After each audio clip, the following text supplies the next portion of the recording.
Akola railway station पार्किंगमधून motorcycle फसवणुकीने लंपास करणाऱ्या आरोपीला पोलिसांनी अटक केली आहे।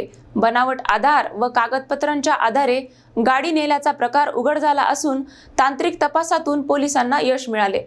अकोला रेल्वे स्टेशन परिसरातील पार्किंगमधून 90,000 रुपये किमतीची मोटारसायकल लंपास प्रकरणाचा पोलिसांनी यशस्वी छडा लावला आहे। तेलारा तालुक्यातील एका युवकाची बजाज पल्सर मोटारसायकल 15 दिवसापूर्वी पार्किंगमधून गायब झाल्याची तक्रार नोंद झाली होती।